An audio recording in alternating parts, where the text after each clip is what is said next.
Welcome back to the channel. Today we've got something we haven't had on the channel in quite some time, and it's because we don't get a lot of these anymore. There was a time back in COVID era that 2 Series Gran Coupes were in abundance, and most of those we didn't sell. They went straight to the loaner department. But let's talk about what we have in front of us. It is the last model year of the F44 generation 2 Series Gran Coupe, or Gran Coupe. This one is in Misano Blue, a very lovely color that also appeared on the Z4. And I think the X1 and X2 was also on the M2 CS. It's a lovely shade of blue, maybe in the realm of like voodoo blue. But we'll begin up front with our F44. So dual headlight design. There's a cornering light, and very nice daytime running lights. The grille is a honeycomb grille. It is a M Sport Professional or Shellline package grille, so it's blacked out. There's no parking assistance package available for the 2 Series Gran Coupe. But down below, that thing's nothing.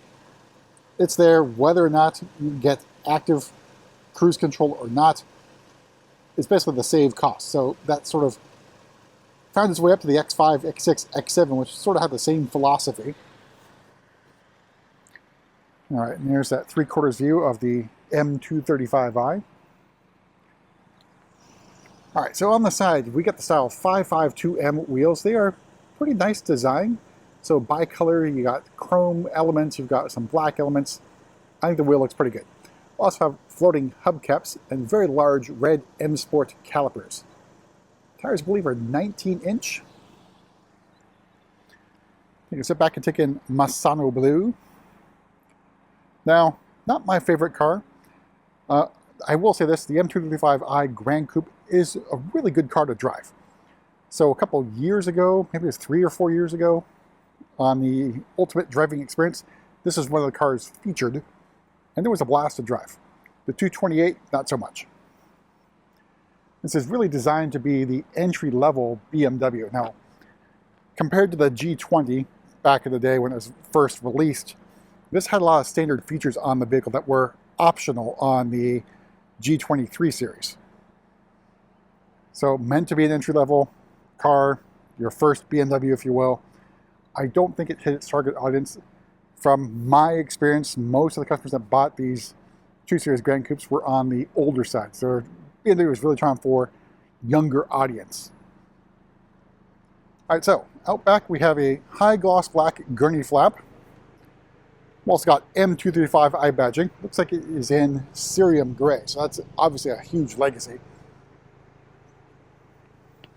All right, down below we got a dual exhaust and a faux diffuser in high gloss black. There's that 3/4 view. Out of direct sunlight, sort of darker, medium bluish thing going on. All right, we'll make our way inside, go over pricing and options on this. Basically a rarity. And it's really weird because the new second generation M235 or 2 Series Gran Coupe was just announced, and now BMW is sort of like giving away these things. So I think we got like 4 maybe on the lot right now, with a couple more inbound. The same can be said for the 8 Series. We're just getting tons of 8 Series. It's the last model year for that one as well. Let's make our way inside. Up here, optional moonroof. So you can get a slick top if you want it. All right, so opening up, we have the Oyster Dakota. I want to say Vernasca, but it's Dakota leather. So I said the good thing, if you want to think of it that way, because it's Dakota leather. It is standard on the M235i, but optional on the 228. Be it front wheel drive or xDrive. All right, so door card, you got some Oyster Dakota leather. Again, Dakota leather, it's really grainy. Standard on the first generation M2, and also appeared on the G35 series. Upper portion door card, hard plastic. You got some ambient lighting here. I think it's Berlin, I think is what it's called. Then more hard plastic down at the bottom of the door card. The seats, you can opt for the sport seats, which look like the ones on the current gen Z4. But otherwise, I think it's well bolstered. Dakota leather, not the greatest leather, but it is leather. So if you like leather, you get it, included in the price of the car. So down below, again, this is reminiscent of what's on the Z4. So controls for side bolster are over here and lumbar support rather than up here as usual for most BMWs. Again, you got a manually powered crumb catcher. Then M235i badging on the door sill. All right, so in front of me, your standard M Sport steering wheel, the legacy one, because everything on this car is basically legacy. We have M badging, we got a heated steering wheel button. Controls over here for cruise control, got your shift paddles. In front of me, iDrive 7. They got M235i badging in the instrument panel. Heads-up display. And the rest of the central information display. And I think the bad thing about this one, it's not really angled towards the driver. And it's also angled away from the driver. So it's a little bit hard to reach if you're using touchscreen. All right, and the trim here is the illuminated Berlin trim. And looks like faux carbon fiber. And you got your legacy controls here because you got climate control stuff. You got presets down here, or hotkeys. Down below, you do have a wireless charging tray there.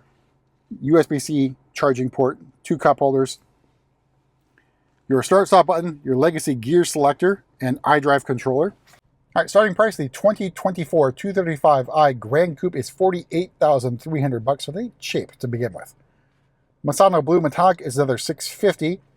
Dakota leather is included. M Performance package for $500, which gets you the M Sport brakes with red calipers. Premium package for another $2650. Those 19-inch wheels are $600. Then $1350 for the panoramic moonroof. $875 for Harman Kardon sound system. Then we got wheel locks, all-weather floor mats, and floating hubcaps. All told, MSRP this particular example, $56,395. Now, to me, that seems like a lot of money. But everything is up in price. Does it make a lot of sense? I'm sure these are going to be discounted heavily. Because we haven't had 2 Series Gran Coupes in quite some time.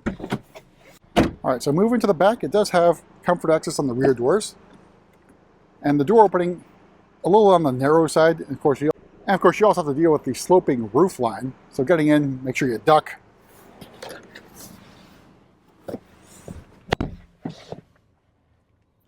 And here's a view of the cockpit from the back seat.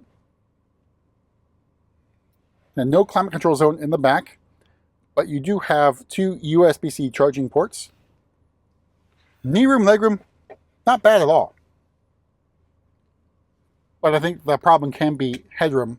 5'11", and basically brushing the top of that headliner. All right, so move to the back. I can't remember if this thing has kick to open. Let's see. It does, but it's not powered. All right, so cargo area, it's a pretty decent size. You can also fold down those rear seats for even more room.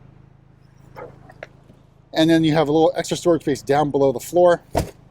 I mean, not bad. I mean, for a small car, this is pretty good.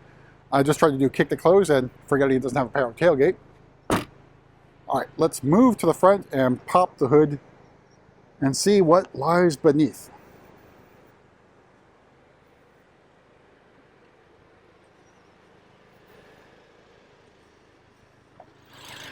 All right, so underneath the hood here is the B48 inline-4 2-liter turbo engine, 302 horsepower, and a whopping 332 torques.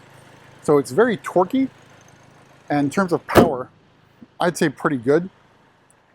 The M235i does drive pretty well, and it's got plenty of power. Doesn't make a lot of sense over a 3 Series. That's going to be your call. But that's it for a quick look at this M235i Gran Coupe, and we'll see you at the next video.